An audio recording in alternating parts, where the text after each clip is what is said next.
മുഖ്യമന്ത്രിയും പ്രതിപക്ഷ നേതാവും അതേപോലെ തന്നെ മുൻ കേന്ദ്രമന്ത്രി ശ്രീ മുരളീധരനും ഉൾപ്പെടെ അതേപോലെ തന്നെ എല്ലാ പാർട്ടിയുടെയും മുസ്ലിം ലീഗിന്റെയും മറ്റു പാർട്ടികളുടെയും എല്ലാവരും പാർട്ടികളുടെയും നേതാക്കന്മാർ അത്ഭുതത്തോടെ കൂടിയാണ് ആ സമ്മേളനത്തെ വീക്ഷിച്ചതും അവർ അഭിസംബോധന ചെയ്തതും. ഞാൻ പറയുന്നത് കേവലം ആൾക്കൂട്ടത്തെ സൃഷ്ടിച്ച് വെറുതെ ഒരു യാത്ര സംഘടിപ്പിച്ചതല്ല. ഓരോ ജില്ലയിലും എത്തുമ്പോ അതാത് ജില്ലകളിലെ ജനങ്ങൾ അഭിമുഖീകരിക്കുന്ന പ്രശ്നങ്ങൾ അവിടെയുള്ള ജനപ്രതിനിധികളും അവിടെയുള്ള പൗരപ്രമുഖരും അവിടെയുള്ള സാമൂഹ്യ പ്രവർത്തകരുമായി ചർച്ച ചെയ്തുകൊണ്ടാണ് നമ്മുടെ യാത്ര മുന്നോട്ട് പോയത്. തിരുവനന്തപുരത്ത് സമാപിച്ചപ്പോൾ കേരളത്തിന്റെ ബഹുമാന്യനായ മുഖ്യമന്ത്രിക്ക് ഈ യാത്രയുടെ ഉപഹാരമായി ഞങ്ങൾ ഈ ഒരു ജനങ്ങളുടെ പ്രശ്നങ്ങളുടെ വലിയൊരു പട്ടിക തന്നെ സമർപ്പിച്ചിട്ടുണ്ട്. ബഹുമാനപ്പെട്ട സയ്യിദ് ഇബ്രാഹിം ഖലീൽ ബുഖാരി തങ്ങളെ സ്വീകരിക്കാൻ മാത്രം എന്തുണ്ട് എന്ന് ചോദിക്കുന്നവരാരെങ്കിലും ഉണ്ടെങ്കിൽ ഞാൻ ഓർമ്മപ്പെടുത്തുന്നു, ഈ നാട്ടിന്റെ ഒരു വരദാനമാണ് മഹാനായ തങ്ങളെ വർഗ്ഗം. തങ്ങളുടെ കുട്ടിക്കാലവും അവിടുത്തെ യൗവനവും അവിടുത്തെ ബാല്യവുമെല്ലാം എല്ലാം കാണാനും അനുഭവിക്കാനും ആസ്വദിക്കാനും ഭാഗ്യം ലഭിച്ചവരാണ് ഈ കടലുണ്ടിയിലെ നല്ലവരായ ജനങ്ങൾ. കറപുരളാത്ത അല്ലെങ്കിൽ എന്തെങ്കിലുമൊക്കെ ഒരു സമൂഹത്തിൽ ജീവിക്കുമ്പോ എന്തെങ്കിലുമൊക്കെ ആർക്കെങ്കിലും ഒരു മോശമായത് ചൂണ്ടിക്കാണിക്കാൻ ഒന്നും നമ്മുടെ ദൃഷ്ടിയിൽ നമുക്ക് കാണാൻ സാധിക്കാത്ത, എല്ലാവർക്കും നന്മ ഉദ്ഘോഷിച്ചുകൊണ്ടുള്ള ഒരു വലിയ ജീവിതത്തിന്റെ ആ ഒരു ഐതിഹാസികമായ പ്രഘോഷമായിരുന്നു യഥാർത്ഥത്തിൽ ഈ കേരള യാത്ര. ബഹുമാനപ്പെട്ട തങ്ങളവர்கள் കേരളത്തിലെ നൂറുകണക്കായ മഹല്ലുകളുടെ ഖാദിയാണ്. ഖാദി എന്ന് പറഞ്ഞാൽ ഒരു മഹല്ലിലെ മുസ്ലിം വിശ്വാസികൾക്കിടയിൽ ഒരു പ്രശ്നമുണ്ടായാൽ മതപരമായ അതിന്റെ വീക്ഷണങ്ങൾ അവരെ പറഞ്ഞു ബോധ്യപ്പെടുത്തി അവരെ നേരിന്റെ വഴിയിലേക്ക് നടത്താനുള്ള ഉത്തരവാദിത്തം ഏറ്റെടുത്ത വ്യക്തിയാണ് ഖാദി എന്ന് പറയുന്നത്. പെരുന്നാളും നോമ്പുമൊക്കെ പ്രഖ്യാപിക്കുന്നത് നമ്മുടെ നാട്ടിൽ ഖാദിമാരാണ്. നിക്കാഹിന്റെയും ത്വലാഖിന്റെയും വിഷയത്തിൽ ഇടപെടുന്നത് ഖാദിമാരാണ്. അതുപോലെ മഹല്ലുകളിലും കുടുംബങ്ങളിലും നാട്ടിലും നടക്കുന്ന വ്യക്തി അതേപോലെ കുടുംബ പ്രശ്നങ്ങളിലെല്ലാം ഇടപെട്ടുകൊണ്ട് മസ്ലഹത്തിന്റെയും സ്നേഹത്തിന്റെയും ഐക്യത്തിന്റെയും യോജിപ്പിന്റെയും മാർഗങ്ങളിലേക്ക് ആ കുടുംബങ്ങളെ കൈപ്പിടിച്ചുയർത്താനുള്ള ഉത്തരവാദിത്വം ഏറ്റെടുത്തവരാണ് നമ്മുടെ ഖാദിമാർ. ബഹുമാനപ്പെട്ട തങ്ങളവர்கள் നമ്മുടെ കോഴിക്കോട്, മലപ്പുറം, തൃശൂർ ജില്ലയിൽ ഒട്ടനവധി മഹല്ലിന്റെ ഖാദിസ്ഥാനം അലങ്കരിച്ചുകൊണ്ട് മുസ്ലിം സമുദായത്തിന്റെ നേതൃത്വമായി പ്രവർത്തിച്ചു കൊണ്ടിരിക്കുകയാണ്. അതുപോലെ ബഹുമാനപ്പെട്ട തങ്ങൾ അധ്യാപകനാണ്. നമ്മൾ ചിന്തിക്കണം, ലോകത്തിലെ ഏറ്റവും മഹോന്നതമായ ഒരു ജോലി എന്താണെന്ന് ചോദിച്ചാൽ അധ്യാപനം എന്ന് പറയുന്നതിനേക്കാളും മഹത്വമുള്ള മൂല്യമുള്ള ഒരു ജോലി മറ്റൊന്നുമില്ല എന്ന് നമുക്കെല്ലാവർക്കും അറിയാം. ബഹുമാനപ്പെട്ട തങ്ങളവர்கள் 40 കൊല്ലത്തോളമായി തന്റെ വൈജ്ഞാനിക സേവന രംഗത്ത് ഇന്ന് വിശ്രമമില്ലാതെ പ്രവർത്തിച്ചു കൊണ്ടിരിക്കുകയാണ്. നിങ്ങൾക്കറിയും, മലപ്പുറം ടൗണിനോട് ചേർന്ന് കോണമ്പാറ എന്ന് പറയുന്ന ആ പ്രദേശത്തുകാരുടെ ഒരു മസ്ജിദിൽ നിന്നാണ് ബഹുമാനപ്പെട്ടവരുടെ വൈജ്ഞാനിക സേവനത്തിന്റെ ആ ഒരു പടയോട്ടത്തിന്റെ തുടക്കം കുറിക്കുന്നത്. ഇന്ന് ബഹുമാനപ്പെട്ട തങ്ങളവர்கள் ഒരു ചെറിയ വൈജ്ഞാനിക സേവനത്തിന്റെ നേതാവായി അല്ലെങ്കിൽ വാക്താവായി നമുക്ക് പരിചയപ്പെടുത്താൻ ഒരിക്കലും കഴിയില്ല. നിങ്ങൾ മനസ്സിലാക്കണം, മലപ്പുറത്തിന്റെ വിവിധ ഭാഗങ്ങളിൽ 300 ഏക്കറയോളം വരുന്ന അതിവിശാലമായൊരു വൈജ്ഞാനിക സാമ്രാജ്യം കെട്ടിപ്പടുത്ത കേരളത്തിലെ അപൂർവ വ്യക്തിത്വങ്ങളിൽ ഒരാളാണ് മഹാനായ സയ്യിദ് ഇബ്രാഹിം അൽ ഖലീൽ അൽ ബുഖാരി തങ്ങളവர்கள். 20,000 വിദ്യാർത്ഥികൾ അല്ലെങ്കിൽ 1/4 ലക്ഷത്തോളം വിദ്യാർത്ഥികൾ തങ്ങളുടെ അതരപുടങ്ങളിൽ നിന്ന് കളിക്കുന്ന ആ വിജ്ഞാനത്തിന്റെ മുത്തുമണികൾ പെറുക്കിയെടുക്കാൻ വേണ്ടി ബഹുമാനപ്പെട്ട തങ്ങൾ കെട്ടിപ്പടുത്ത വിവിധ സ്ഥാപനങ്ങളിൽ നിന്ന് പഠിച്ചുകൊണ്ടിരിക്കുകയാണ്. നിങ്ങൾ മനസ്സിലാക്കണം, ആ കൂട്ടത്തിൽ ആരൊക്കെയാണുള്ളത്? അന്ധന്മാരുണ്ട്, ബധിരന്മാരുണ്ട്, മൂകരുണ്ട്, കണ്ണ് കാണാത്തവരും സംസാരിക്കാൻ കഴിയാത്തവരും ചെവി കേൾക്കാത്തവരും സമൂഹത്തിൽ നിന്ന് തിരസ്കരിക്കപ്പെടുകയും പാർശ്വവൽക്കരിക്കപ്പെടുകയും സമൂഹത്തിന്റെ മുഖ്യധാരയിലേക്ക് കടന്നു വരാൻ അവരുടെ ശാരീരിക വൈകല്യം ഒരു തടസ്സമായി എന്ന കാരണം കൊണ്ട് മാറ്റി നിർത്തപ്പെട്ടതായ നമ്മുടെ പ്രിയപ്പെട്ട ഈ ഒരു വിഭാഗം ആളുകളെ കൈപ്പിടിച്ചുയർത്തി മലപ്പുറത്തിന്റെ വിരുമാറിൽ അവർക്ക് വേണ്ടി വലിയൊരു സ്ഥാപനം തന്നെ മഹാനായ തങ്ങൾ അവർകൾ നിർമ്മിച്ച് അവർക്ക് വിദ്യാഭ്യാസം കൊടുക്കുകയാണ്. അൽഹംദുലില്ലാഹ്. ആ അന്ധരും ബധിരരും മുഖരുമായ കുട്ടികളുടെ കൂട്ടത്തിൽ, കണ്ണു കാണാത്തവരുടെ കൂട്ടത്തിൽ അൽഹംദുലില്ലാഹ് ഡിഗ്രി കഴിഞ്ഞവരുണ്ട്, PG ചെയ്തവരുണ്ട്, PhDക്ക് വേണ്ടി തയ്യാറെടുക്കുന്നവരുണ്ട്. വെള്ളിയാഴ്ച ഖുത്ബയിൽ മിമ്പറിന്റെ മുകളിൽ കയറി കാണാതെ ഖുത്ബയോതുന്ന ആളുകൾ വരെ ബഹുമാനപ്പെട്ട തങ്ങൾ അവരുടെ സേവനത്തിന്റെ ഫലമായി ഈ സമൂഹത്തിന് കൺകുളിർമയാകുന്ന രൂപത്തിൽ അവിടെ മഹാനവറുകൾ ഉണ്ടാക്കിയെടുത്തിട്ടുണ്ട്. എഞ്ചിനീയർമാരുണ്ട്, ഡോക്ടർമാരുണ്ട്, അതേപോലെ വക്കീലന്മാരുണ്ട്, രാഷ്ട്രീയ വിദഗ്ധന്മാരായ ആളുകളുണ്ട്.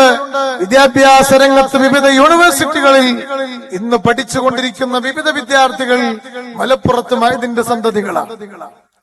ഞങ്ങൾ 2 മാസം മുമ്പ് ലോകത്തിലെ വിശ്വവിഖ്യാതമായ ജാമിയത്തുൽ അസ്ഹറിൽ ചെന്നപ്പോ ഈ വിനീതനായ ഞാനും ഇന്ത്യയിൽ നിന്ന് 11 പേരും ഞങ്ങള് അൽ അസ്ഹർ യൂണിവേഴ്സിറ്റിയിലെ ഇമാമുൽ അക്ബറിന്റെ ഗസ്റ്റായി വയൂഫായി അവിടെയുള്ള ദൗറത്തു തദ്രീബിൽ അയിമ്മ എന്ന് പറയുന്ന ആ കോഴ്സിന് വേണ്ടി ഞങ്ങൾ ചെന്നപ്പോ അൽഹംദുലില്ലാഹ് ഈജിപ്തിലെ അവിടെ ഖിസ്മു ഉസൂലുദ്ദീൻ എന്ന് പറയുന്ന ആ ഡിപ്പാർട്ട്മെന്റിൽ നിന്ന് വൈവ എക്സാമിന് വേണ്ടി അവിടെയുള്ള മുനാഖശക്ക് വേണ്ടി അവിടത്തെ ഔദ്യോഗിക പഠന വിഭാഗം നോട്ടീസ് ഇറക്കി പ്രഖ്യാപിച്ച് പരീക്ഷ ആ വൈവയ്ക്ക് വേണ്ടി തയ്യാറെടുത്ത് കടന്നു വന്നൊരു വിദ്യാർത്ഥി ഇന്ത്യൻ വിദ്യാർത്ഥിയാണെന്ന് പറഞ്ഞ് നോട്ടീസ് ഇറക്കിയപ്പോ ഞങ്ങളൊക്കെ അദ്ദേഹത്തിന്റെ മുനാഖശക്ക് വേണ്ടി ആ പരീക്ഷയ്ക്ക് വേണ്ടി അവിടെ പങ്കെടുത്തു. അദ്ദേഹം ആദ്യമായി തന്റെ ഞാൻ മനസ്സിലാക്കുന്നത് 4000 അല്ലെങ്കിൽ 2000-ഓളം പേജ് വരുന്ന 5 വർഷത്തെ പഠനത്തിന്റെ ആ ഒരു ഉപഹാരമാണ് അദ്ദേഹത്തിന്റെ ആ ഒരു തിസീസ് അദ്ദേഹം തയ്യാറാക്കിയിരിക്കുന്നത്. ആ പഠന റിപ്പോർട്ടിന്റെ ആമുഖത്തിൽ അദ്ദേഹം പറയുന്നത്, എന്റെ അഭിമന്യരായ ഗുരു മഹാനായ സയ്യിദ് ബദർ സാദാത്ത് ഖലീൽ അൽ ബുഖാരി തങ്ങൾ മഹാനവറുകൾക്കും കാന്തപുരം ഉസ്താദിനും ഞാൻ ആദ്യമായി നന്ദി രേഖപ്പെടുത്തിക്കൊണ്ടാണ് എന്റെ ഈ ഒരു പ്രബന്ധം ഞാൻ ഇവിടെ സമർപ്പിക്കുന്നത് എന്ന് പറഞ്ഞുകൊണ്ടാണ് അദ്ദേഹം പ്രബന്ധം തുടങ്ങുന്നത്. അങ്ങനെ അദ്ദേഹത്തിന്റെ മുനാഖശ ആ എക്സാം കഴിഞ്ഞപ്പോൾ അവിടെ ഒരുമിച്ച് കൂടിയ വലിയ പ്രഗത്ഭരായ ഈജിപ്തിലെ ഏറ്റവും വലിയ പണ്ഡിതന്മാരാണ് അദ്ദേഹത്തെ പരീക്ഷയ്ക്ക് വേണ്ടി അദ്ദേഹത്തിന്റെ മുന്നിൽ വന്നിരിക്കുന്നത്.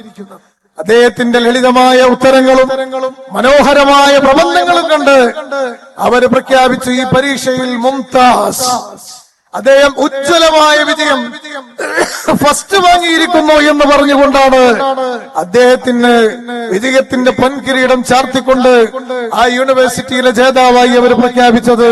അത് ബഹുമാനപ്പെട്ട ഖലീൽ തങ്ങളുടെ ശിഷ്യനായിരുന്നു. ഞാൻ പറയുന്നത് അങ്ങനെ സൈത്തൂണ യൂണിവേഴ്സിറ്റിയില്, ഈജിപ്തിൽ അൽ അസ്ഹർ യൂണിവേഴ്സിറ്റിയില്, ഫ്രാൻസിലും അമേരിക്കയിലും ലോകത്തിന്റെ വിവിധ ഭാഗങ്ങളിൽ ബഹുമാനപ്പെട്ട തങ്ങൾ പഠിപ്പിച്ച് വലുതാക്കിയ നിരവധി വിദ്യാർത്ഥികൾ ഇന്ന് പഠിച്ചുകൊണ്ടിരിക്കുകയാണ്. നിങ്ങൾ മലപ്പുറം മഅദിനിൽ ചെന്നാൽ ബഹുമാനപ്പെട്ട തങ്ങൾ പഠിപ്പിക്കുന്ന വിദ്യാർത്ഥികൾ നമ്മളെ സ്വീകരിക്കുന്നത് തന്നെ ഫ്രഞ്ച് ഭാഷയിൽ, ഇംഗ്ലീഷ് ഭാഷയിൽ, അതേപോലെ ഉറുദു ഭാഷയിൽ, അറബി ഭാഷയിൽ 6 ഭാഷകളിൽ സംസാരിക്കാൻ കഴിവുള്ള പ്രഗത്ഭരായ വിദ്യാർത്ഥികൾ മഅദിനിൽ നിന്നും പഠിച്ചുകൊണ്ടിരിക്കുകയാണ്. വൈജ്ഞാനിക രംഗത്ത് ബഹുമാനപ്പെട്ട തങ്ങളുടെ മുന്നേറ്റം, വിപ്ലവങ്ങൾ, അവിടുത്തെ പ്രവർത്തനങ്ങൾ ഞാൻ നിങ്ങളെ പറഞ്ഞറിയിക്കേണ്ട ആവശ്യമില്ല. ഈ സമൂഹം കൺകുളിർക്കെ കണ്ട് അനുഭവിച്ചു കൊണ്ടിരിക്കുകയാണ്. അതുപോലെ തന്നെ ബഹുമാനപ്പെട്ടവരുടെ സേവന രംഗങ്ങൾ, മനുഷ്യർക്കൊപ്പം എന്ന് പറയുന്ന മുദ്രാവാക്യം മുഴക്കാൻ എല്ലാവർക്കും സാധിക്കും. അതേ അവസരത്തിൽ കണ്ണീരുമായി വരുന്ന വിദ്യാർത്ഥികളുടെ ആശയത്തെ ജനങ്ങളുടെ ഒരു പ്രതീക്ഷയായി മാറാൻ ഈ രാജ്യത്ത് എത്ര മനുഷ്യരുണ്ട് എന്ന് ചിന്തിച്ചാൽ ഞാനും നിങ്ങളുമൊക്കെ ആ വിഷയത്തിൽ വളരെ പുറകിലാണ് എന്ന ഉത്തരമാണ് നമുക്ക് പറയാൻ കഴിയുക. ബഹുമാനപ്പെട്ട ഖലീലുൽ ബുഖാരി തങ്ങൾ ഇന്ത്യ രാജ്യം കണ്ട ഏറ്റവും വലിയ മനുഷ്യത്വത്തിന്റെ പ്രോജ്വല പ്രതീകമായി ലോകത്തിന് മുമ്പിൽ വിരാജിക്കുന്ന അറബ് രാജ്യങ്ങളും എല്ലാ രാജ്യക്കാരും മഹാനായ ഉസ്താദ് എന്ന് നെട്ടിവിളിക്കുന്ന കാന്തപുരം ഉസ്താദിന്റെ കൂടെ ആ മനുഷ്യർക്ക് വേണ്ടി തന്റെ ജീവിതം മാറ്റിവെച്ച് ഒഴിഞ്ഞുവെച്ച് പ്രവർത്തിച്ചു കൊണ്ടിരിക്കുന്ന ബഹുമാനപ്പെട്ട തങ്ങളാണ് കാന്തപുരം ഉസ്താദിന്റെ കൂടെ മനുഷ്യർക്കൊപ്പം എന്ന മുദ്രാവാക്യം മുടക്കിക്കൊണ്ട് 16 ദിവസത്തെ യാത്രക്ക് നേതൃത്വം നൽകിയത്. സഹോദരന്മാരെ, നിങ്ങൾ ചിന്തിക്കുക, ഈ മുദ്രാവാക്യം ഇന്നും കേരളം ചർച്ച ചെയ്യാൻ കാരണം എന്താണ്? അത് കേരള മുസ്ലിം ജമാഅത്തിന്റെ സമസ്ത കേരള ജമീയത്തുൽ ഉലമയുടെ സെന്റിനറിയുടെ ഭാഗമായുള്ള ഒരു മുദ്രാവാക്യം എന്ന നിലക്കല്ല. ഞാൻ ഓർക്കുകയാണ്, കേരളത്തിന്റെ വ്യവസായ മന്ത്രി ശ്രീ പി രാജീവ് പറഞ്ഞു, എവിടെ നിന്നാണ് നിങ്ങൾക്ക് ഇത്ര മനോഹരമായ ഒരു മുദ്രാവാക്യം കിട്ടിയത്? ഞാൻ അത്ഭുതപ്പെട്ടു പോവുകയാണ്. ഞങ്ങളുടെ പാർട്ടി വേദികളിൽ പോലും ഇത് ഒരു വലിയ അത്ഭുതത്തോടു കൂടിയാണ് ഞങ്ങൾ കാണുന്നത്. കാരണം ആ മുദ്രാവാക്യം ഉൾക്കൊള്ളാത്ത ഒരു വിഷയവും നമ്മുടെ നാട്ടിലില്ല. ഈ മുദ്രാവാക്യം യഥാർത്ഥത്തിൽ ഈ രാജ്യത്ത് ജനങ്ങളെ വെട്ടിമുറിക്കുന്ന വർഗീയ ശക്തികൾക്കെതിരായ മുദ്രാവാക്യമാണ്. ഈ രാജ്യത്തെ ജനങ്ങൾക്കിടയിൽ വിദ്വേഷത്തിന്റെ വിത്ത് വിളക്കുന്ന മുഴുവൻ ആളുകൾക്കുമെതിരായ മുദ്രാവാക്യമാണ്. സ്നേഹത്തിന്റെയും സഹവർത്തിത്വത്തിന്റെയും സഹാനുഭൂതിയുടെയും ഉജ്ജ്വലമായൊരു മുദ്രാവാക്യമാണ്. അൽഹംദുലില്ലാഹ്, മനുഷ്യർക്കൊപ്പം എന്ന് പറയുന്ന ഈ മുദ്രാവാക്യത്തിലൂടെ ബഹുമാനപ്പെട്ട ഉസ്താദ് അവറുകളും തങ്ങളവറുകളും ഈ സമൂഹത്തിന് മുമ്പിൽ സമർപ്പിച്ചു. നിങ്ങൾക്കറിയുമല്ലോ, കാസർകോട്ട് നിന്ന് തുടങ്ങിയ ഈ ജാഥ മലബാറിന്റെ അതിരുകൾ കടന്നു വരുമ്പോ പാരാവാരം പോലെ ജനസമുദ്രമാണ് ബഹുമാനപ്പെട്ട കാന്തപുരം ഉസ്താദിന്റെയും തങ്ങളുടെയും കൂടെ ഒഴുകി ആ സദസ്സുകളിലേക്ക് കടന്നു വന്നു. ഞങ്ങൾ മനസ്സിലാക്കി, മലബാറിൽ ഈ പ്രസ്ഥാനത്തിന്റെയും ഇതിനെ പിന്തുണക്കുന്നവരുടെയും ഒരു വലിയ മുന്നേറ്റവും ശക്തിയും അതൊക്കെയാണ്. എന്നാൽ മലബാറിന്റെ അതിരുകൾ കഴിയുമ്പോൾ ഒരുപക്ഷെ ഈ സദസ്സിന് ഇത്രമാത്രം പ്രൗഢിയും ഈ സദസ്സിന് ഇത്രമാത്രം ഭംഗിയും ഉണ്ടാവുകയില്ല എന്ന് മനസ്സിലാക്കിയവർക്ക് തെറ്റുപറ്റിപ്പോയി. തൃശ്ശൂര് മുതല് അനന്തപുരിയിലേക്ക് നീണ്ടു നിന്ന യാത്ര, ആ കടന്നു വന്ന തെരുവോരങ്ങളിൽ മനുഷ്യമതിലുകളാണ്. ആ യാത്ര എത്തിച്ചേർന്ന പ്രദേശങ്ങളിൽ ജനസമുദ്രങ്ങളാണ് ഒരുമിച്ച് കൂടിയത്. തിരുവനന്തപുരത്ത് മഹാനായ മുഖ്യമന്ത്രിയും പ്രതിപക്ഷ നേതാവും അതേപോലെ തന്നെ മുൻ കേന്ദ്രമന്ത്രി ശ്രീ മുരളീധരനും ഉൾപ്പെടെ അതേപോലെ തന്നെ എല്ലാ പാർട്ടിയുടെയും മുസ്ലിം ലീഗിന്റെയും മറ്റു പാർട്ടികളുടെയും എല്ലാവരും പാർട്ടികളുടെയും നേതാക്കന്മാർ അത്ഭുതത്തോടെ കൂടിയാണ് ആ സമ്മേളനത്തെ വീക്ഷിച്ചതും അവരഭിസംബോധന ചെയ്തതും. ഞാൻ പറയുന്നത് കേവലം ആൾക്കൂട്ടത്തെ സൃഷ്ടിച്ച് വെറുതെ ഒരു യാത്ര സംഘടിപ്പിച്ചതല്ല. ഓരോ ജില്ലയിലും എത്തുമ്പോ അതാത് ജില്ലകളിലെ ജനങ്ങൾ അഭിമുഖീകരിക്കുന്ന പ്രശ്നങ്ങൾ അവിടെയുള്ള ജനപ്രതിനിധികളും അവിടെയുള്ള പൗരപ്രമുഖരും അവിടെയുള്ള സാമൂഹ്യ പ്രവർത്തകരുമായി ചർച്ച ചെയ്തുകൊണ്ടാണ് നമ്മുടെ യാത്ര മുന്നോട്ട് പോയത്. തിരുവനന്തപുരത്ത് സമാപിച്ചപ്പോൾ കേരളത്തിന്റെ ബഹുമാന്യനായ മുഖ്യമന്ത്രിക്ക് ഈ യാത്രയുടെ ഉപഹാരമായി ഞങ്ങൾ ഈ ഒരു ജനങ്ങളുടെ പ്രശ്നങ്ങളുടെ വലിയൊരു പട്ടിക തന്നെ സമർപ്പിച്ചിട്ടുണ്ട്. ഇൻഷാ അല്ലാഹ് കേരള മുസ്ലിം ജമാഅത്തിന്റെയും സുന്നി പ്രസ്ഥാനത്തിന്റെയും ആഭിമുഖ്യത്തിൽ ഇത്തരം വിഷയത്തിൽ നമുക്ക് എന്തൊക്കെ ചെയ്യാൻ പറ്റുമോ അതിനെക്കുറിച്ച് നമ്മൾ ആലോചിച്ചുകൊണ്ടിരിക്കുകയാണ്. നിങ്ങൾക്കറിയുമല്ലോ, തിരുവനന്തപുരത്ത് റീജിയണൽ ക്യാൻസർ സെന്ററിനോട് ചേർന്നുകൊണ്ട് 10 കോടിയോളം രൂപ മുതൽ മുടക്കിക്കൊണ്ടാണ് SYSന്റെ സാന്ത്വനം സെന്റർ പ്രവർത്തിക്കുന്നത്. ഒരേ സമയത്ത് 300 പേർക്ക് അവിടെ അഡ്മിറ്റ് ചെയ്യപ്പെടുന്നവർക്കും കൂട്ടിരിപ്പുകാർക്കും 300 പേർക്ക് താമസിക്കാനും ഭക്ഷിക്കാനും ഭക്ഷണം കഴിക്കാനും വിശ്രമിക്കാനും SYSന്റെ സാന്ത്വനം സെന്റർ സൗജന്യമായി നമ്മൾ നിർമ്മിച്ച് വിട്ടുകൊടുത്തിരിക്കുകയാണ്. കോഴിക്കോട് മെഡിക്കൽ കോളേജിൽ ഇപ്പോൾ ധാരാളം പ്രവർത്തനങ്ങൾ നമ്മൾ ചെയ്യുന്നുണ്ടെങ്കിലും ഈ കേരള യാത്ര കോഴിക്കോട് മുതലക്കുളത്തെത്തിച്ചേർന്നപ്പോ ബഹുമാനപ്പെട്ട ഉസ്താദ് പ്രഖ്യാപിച്ചു, ഞങ്ങൾ ഡേ കെയർ എന്ന് പറയുന്ന സംവിധാനം തുടങ്ങുകയാണ്. എന്താണ് ഡേ കെയർ? ക്യാൻസർ രോഗികളും കിഡ്നി രോഗികളും അതുപോലെയുള്ള മാരകമായ രോഗങ്ങൾ ബാധിച്ച് ജീവിതത്തിന്റെ ഓരോ നിമിഷങ്ങളും തള്ളി നീക്കുന്ന ആളുകളെ ആശ്വസിപ്പിക്കാൻ വേണ്ടിയുള്ള സംവിധാനമാണ്. 25 കോടി രൂപയോളം ചിലവ് വരുന്ന പദ്ധതി ഈ പ്രസ്ഥാനം അത് ഏറ്റെടുത്തിരിക്കുകയാണ്. നിങ്ങൾ മനസ്സിലാക്കണം, ഏതൊരു മുതലാളിയും ദരിദ്രനായി മാറുന്ന, ഏതൊരു സമ്പന്നനും ദരിദ്രനായി മാറുന്ന മാരകമായ രോഗമാണ് ക്യാൻസർ, കിഡ്നി രോഗം എന്നൊക്കെ പറയുന്നത്. വലിയ സമ്പന്നനാണ്, ഗൾഫുകാരനാണ്, ആദ്യം അദ്ദേഹത്തിന്റെ കീശയിലുള്ള പണം ചിലവഴിക്കും, പിന്നീട് പറമ്പുകൾ വിൽക്കും, അവസാനം കിടപ്പാടം പോലും വിറ്റ് അതും തികയാതെ വരുമ്പോൾ ജനങ്ങളിലേക്ക് കൈനീട്ടുന്ന രോഗങ്ങളാണ് ഇത്തരത്തിലുള്ള രോഗങ്ങൾ. അള്ളാഹു നമ്മളെല്ലാവരെയും അത്തരം രോഗങ്ങളെ തൊട്ട് സംരക്ഷിക്കുമാറാവട്ടെ എന്ന് ഞാൻ ദുആ ചെയ്യുകയാണ്. ഞാൻ നീട്ടി സംസാരിക്കുന്നില്ല, ധാരാളം ആളുകൾ ഇവിടെ പ്രസംഗിക്കാനുണ്ട്. ഞാൻ പറയുന്നത്, അങ്ങനെ ജനങ്ങളുടെ മനസ്സ് തൊട്ടറിഞ്ഞ് ജനങ്ങളുടെ പ്രശ്നങ്ങൾക്ക് പരിഹാരം നിർദ്ദേശിച്ചുകൊണ്ടുള്ള വലിയൊരു യാത്രയാണ് ബഹുമാനപ്പെട്ട കാന്തപുരം ഉസ്താദിന്റെ കൂടെ ആ യാത്രയ്ക്ക് നേതൃത്വം നൽകി ബഹുമാനപ്പെട്ട ഖലീലുൽ ബുഖാരി തങ്ങൾ അവരുടെ നേതൃത്വത്തിൽ നടത്തിയിട്ടുള്ളത്. അൽഹംദുലില്ലാഹ്, ഈ നാട്, ഈ രാജ്യം അത് മതത്തിന്റെ പേരിൽ വെട്ടിമുറിക്കാൻ കേരള മുസ്ലിം ജമാഅത്തിന്റെ പ്രവർത്തകന്മാർ, നമ്മുടെ പണ്ഡിതന്മാർ ഒരിക്കലും അനുവദിക്കുകയില്ല എന്ന് ഉച്ചയിസ്ത്രം പ്രഖ്യാപിച്ചുകൊണ്ടാണ് യാത്ര സമാപിച്ചത്. മതത്തിന്റെ പേരിൽ, ജാതിയുടെ പേരിൽ, രാഷ്ട്രീയത്തിന്റെ പേരിൽ, വർഗത്തിന്റെ പേരിൽ, വർണ്ണത്തിന്റെ പേരിൽ നമുക്കിടയിൽ വിവേചനങ്ങളും വിഭജനങ്ങളും പ്രകൃതിപരമായി ഉണ്ട് എന്നത് ശരിയാണ്. പക്ഷെ അത് അഹങ്കരിക്കാനും അത് വിദ്വേഷം വളർത്താനും അത് തീവ്രതയിലേക്കും ഭീകരതയിലേക്കും എത്തിച്ചേരാനും ഉള്ളതല്ല. അത് നമ്മുടെ ഐഡന്റിറ്റിക്ക് വേണ്ടി മാത്രമാണ്. പരിശുദ്ധ ഖുർആൻ പറഞ്ഞു, യാ അയ്യുഹന്നാസ് ഇന്നാ ഖലഖ്നാകും മിൻ ദക്കരിൻ വ ഉൻസാ വജഅൽനാകും ശുഊബൻ വഖബായില ലിതആറഫു ഇന്ന അക്രമകും ഇൻദല്ലാഹി അത്ഖാകും.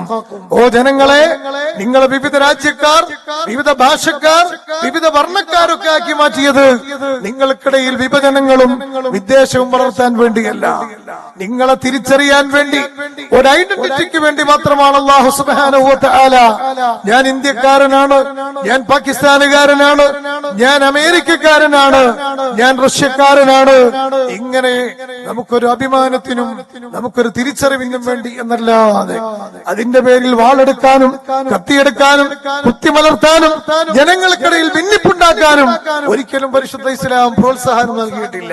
ബഹുമാനപ്പെട്ട ഖലീൽ തങ്ങളുടെ, ബഹുമാനപ്പെട്ട കാന്തപുരം ഉസ്താദിന്റെ നേതൃത്വത്തിലുള്ള ഈ യാത്ര അവസാനിക്കുന്നത് വരെ ജനങ്ങളോട് പറഞ്ഞത് പരിശുദ്ധ ഖുർആനിന്റെ വചനങ്ങളാണ്. എന്താണ് ഖുർആൻ പറഞ്ഞത്? ഖുർആൻ പറഞ്ഞത്, ഓ ജനങ്ങളെ, ലാ യജ്രിമന്നകും ശനആന ഖൗമിൻ അലാ അല്ലാ തഅദിലു ഇഅദിലു ഹുവ അഖറബു ലിത്തഖ്വാ. നിങ്ങൾക്ക് മതപരമായ വൈജാത്യമുണ്ട്, എല്ലാവരും മുസ്ലിങ്ങളല്ല, വിവിധ മതക്കാര് നിങ്ങളുടെ രാജ്യത്ത് ജീവിക്കുന്ന, നിങ്ങളൊരു ബഹുസ്വര സമൂഹത്തിൽ ജീവിക്കുമ്പോ ആ ബഹുസ്വരതയെ നിങ്ങൾ ഉൾക്കൊള്ളണമെന്നാണ് ഇസ്ലാം പറഞ്ഞത്. ഇസ്ലാമിന്റെ അടിസ്ഥാന മൂല്യങ്ങൾ മുറുകെ പിടിച്ചുകൊണ്ട് നിങ്ങൾ ഒരു സമൂഹത്തിൽ ജീവിക്കുന്ന സമയത്ത് ഒരിക്കലും മറ്റുള്ള ജനങ്ങളോട് അനീതിയായി നിങ്ങൾ പ്രവർത്തിക്കാൻ പാടില്ല, വിദ്വേഷം വളർത്തുന്ന പ്രസംഗം നടത്താൻ പാടില്ല, ജനങ്ങൾക്കിടയിൽ സ്നേഹം ഇല്ലാതാക്കുന്ന പ്രവർത്തനം നിങ്ങൾ നടത്താൻ പാടില്ല. എഴുതിലൂ, നിങ്ങൾ എല്ലാവരോടും നീതിപൂർവ്വം വർത്തിക്കണം. അതാണ് അല്ലാഹു അഭിലഷിക്കുന്നത് എന്നാണ് ഖുർആൻ പറഞ്ഞത്. സഹോദരന്മാരെ, ജനങ്ങളെ മാറ്റി നിർത്തിക്കൊണ്ട് പടച്ചിറപ്പുമായുള്ള ഒരു കണക്ഷൻ ഉണ്ടാക്കണമെന്ന് ആരെങ്കിലും ചിന്തിക്കുന്നുവെങ്കിൽ അത് സാധ്യമല്ല എന്ന് ലോകത്തിന് പഠിപ്പിച്ച മതമാണ് പരിശുദ്ധ ഇസ്ലാം. ബഹുമാനപ്പെട്ട കാന്തപുരം ഉസ്താദിന്റെ ഈ യാത്ര മുന്നോട്ട് വെച്ച നയം അതാണ്. മല്ലം യശ്കുരിന്നാസ്, ജനങ്ങളോട് നന്ദി കാണിക്കാത്തവൻ, ജനങ്ങളുടെ വിഷയങ്ങൾ കേൾക്കാനും ജനങ്ങളെ വിഷയങ്ങൾ പറയാനും ജനങ്ങളെ വിഷയത്തിന് പരിഹാരം കാണാനും മുന്നോട്ട് വരാത്തവൻ, ലം യശ്കുരി റബ്ബ, അവൻ അല്ലാഹുവിനോട് നന്ദി കാണിച്ചവനല്ല. നിന്റെ പടച്ച തമ്പുരാനെ നീ കണ്ടുമുട്ടണമെന്ന് ആഗ്രഹിക്കുന്നുണ്ടോ? ആദ്യം നിന്റെ സമീപത്ത് ജീവിക്കുന്ന മനുഷ്യരെ കാണണം, മനുഷ്യരുടെ വിഷയങ്ങൾ കേൾക്കണം, മനുഷ്യരുടെ വിഷയങ്ങൾ ഇടപെടണം എന്ന് പഠിപ്പിച്ച മതമാണ് പരിശുദ്ധ ഇസ്ലാം. ജനങ്ങളുടെ പ്രശ്നങ്ങളിൽ നിന്ന് മുഖം തിരിച്ചു കളഞ്ഞ് നീ പള്ളിയിൽ പോയി സുജൂദിൽ കിടന്നാൽ അള്ളാഹു ഇഷ്ടപ്പെടുന്നത് അതല്ല, ആ ജനങ്ങളുടെ വിഷയത്തിന് പരിഹാരം നൽകലാണ്. അതാണ് നബി സല്ലല്ലാഹു അലൈഹി വസല്ലമ തങ്ങൾ പറഞ്ഞ ഖൈറുൻ നാസ്, ജനങ്ങളെ കൂട്ടത്തിൽ ഏറ്റവും നല്ലവരാരാണ്? അൻഫഉഹും ലിന്നാസ്, ജനങ്ങൾക്ക് ഉപകാരം ചെയ്യുന്ന മനുഷ്യന്മാരാണ്. നിങ്ങൾക്കറിയുമല്ലോ, വീടില്ലാത്തവർക്ക് വീട് വെച്ചു കൊടുക്കാനും ജോലിയില്ലാത്തവർക്ക് ജോലി ഉണ്ടാക്കി കൊടുക്കാനും അതേപോലെ തന്നെ പ്രശ്നങ്ങളിൽ ഇടപെട്ട് കണ്ണീരൊപ്പാനും എന്തൊക്കെ ചെയ്യാൻ പറ്റും അവിടെ ജാതിയും മതവും നോക്കണ്ട. നിങ്ങൾ കണ്ടില്ലേ, നമ്മുടെ കേരളക്കാരിയായ ഒരു കൊച്ചു പെൺകുട്ടി, ഒരു നഴ്സ്, നിമിഷപ്രിയ എന്ന് പറയുന്ന ഒരു പെൺകുട്ടി യമനിലെ ജയിലിൽ അകപ്പെട്ട സമയത്ത് നമ്മുടെ രാജ്യവുമായി നയതന്ത്ര ബന്ധം പോലും ഇല്ലാത്ത ഒരു രാജ്യത്ത് ജയിലിൽ അകപ്പെട്ട ഒരു പെൺകുട്ടിയെ രക്ഷപ്പെടുത്താൻ എല്ലാ രാഷ്ട്രീയക്കാരും ബഹുമാനപ്പെട്ട കാന്തപുരം ഉസ്താദിനെ സമീപിച്ച് പറഞ്ഞു, ഉസ്താദെ, നിങ്ങൾക്ക് മാത്രമേ ഇനി എന്തെങ്കിലും ചെയ്യാൻ പറ്റുള്ളൂ. ഉമ്മൻചാണ്ടിയുടെ പ്രിയപ്പെട്ട മകൻ വന്നിട്ട് പറഞ്ഞു, എന്റെ അച്ഛന്റെ അന്ത്യാഭിലാഷമായിരുന്നു ആ പെൺകുട്ടിയുടെ ജീവൻ രക്ഷപ്പെടുത്തുക. എല്ലാ രാഷ്ട്രീയക്കാരും മുഴുവൻ ആളുകളും അവിടുത്തെ ആക്ഷൻ കമ്മിറ്റി ഉസ്താദിനെ സമീപിച്ചു. ഉസ്താദ് ഒരു MLA അല്ല, ഒരു MP അല്ല, ഒരു മന്ത്രിയല്ല, ഒരു കൗൺസിലർ അല്ല. പക്ഷേ നിങ്ങൾ മനസ്സിലാക്കണം, ഉസ്താദിന്റെ നാട്ടുകാരിയോ ഉസ്താദിന്റെ മതത്തിൽപ്പെട്ട ആളോ ഉസ്താദിന്റെ ഒരു പെങ്ങളുടെ കുട്ടിയോ അല്ല ഈ ജയിലിലകപ്പെട്ട നിമിഷപ്രിയ. ഉസ്താദ് ചിന്തിച്ചത് ഒരു മനുഷ്യനല്ലേ എന്നാണ്. പക്ഷേ ആ വിഷയങ്ങൾ മാധ്യമങ്ങളൊക്കെ റിപ്പോർട്ട് ചെയ്തു. ഇനി ഒരിക്കലും അത് നമുക്ക് തിരിച്ചു കൊണ്ടുവരാൻ കഴിയാത്ത രൂപത്തിലേക്ക് കൈവിട്ടു പോയിരിക്കുകയാണ്. അവിടെയാണ് സഹോദരന്മാരെ മീഡിയകൾ പറഞ്ഞു, ഫയല് ക്ലോസ് ചെയ്തു, ജഡ്ജിയുടെ വിവരങ്ങളും എല്ലാം കഴിഞ്ഞു, ഇനി ഒരിക്കലും ആ ശിക്ഷ അല്ലെങ്കിൽ ആ നിയമത്തിൽ നിന്ന്, ആ വിധിയിൽ നിന്ന് ആ രാജ്യം പിന്മാറുന്ന പ്രശ്നമില്ല. മീഡിയകൾ പറഞ്ഞു, ഇനി അത്ഭുതം സംഭവിക്കണം. 16-ാം തീയതി തൂക്കിലേറ്റപ്പെടേണ്ട ആ പെൺകുട്ടി ഇന്നും ജീവിച്ചിരിപ്പുണ്ടെങ്കിൽ ആ അത്ഭുതത്തിന്റെ പേരാണ് കാന്തപുരം AP അബൂബക്കർ മുസ്ലിയാർ. സഹോദരന്മാരെ, ഞാൻ പറയുന്നത്, നമ്മളെ കൊണ്ട് ചെയ്യാൻ പറ്റുന്നതൊക്കെ നമ്മൾ ചെയ്യാം. അതിന്റെ ക്രെഡിറ്റ് അവകാശപ്പെട്ട് പലരും വന്ന ഉസ്താദ് പറഞ്ഞു, ക്രെഡിറ്റ് നിങ്ങൾ എടുത്തോളൂ, ആ പെൺകുട്ടി ഇപ്പം ജീവിച്ചിരിക്കുന്നുണ്ടല്ലോ, അത് മതി എന്നാണ്. ഏതായിരുന്നാലും ഞാൻ നീട്ടി സംസാരിക്കുന്നില്ല. ഇവിടുത്തെ ജനപ്രതിനിധികളും സാമൂഹ്യ രാഷ്ട്രീയ രംഗത്ത് പ്രവർത്തിക്കുന്നവരൊക്കെ നമുക്ക് ഈ വേളയിൽ ബഹുമാനപ്പെട്ട ഖലീൽ തങ്ങൾ വലിയൊരു ദൗത്യം നിർവഹിച്ചുകൊണ്ട് സ്വന്തം നാട്ടിലേക്ക് തിരിച്ചു വന്നതിനുള്ള സന്തോഷം അറിയിച്ചുകൊണ്ട് ഇവിടെ സംസാരിക്കാനുണ്ട്.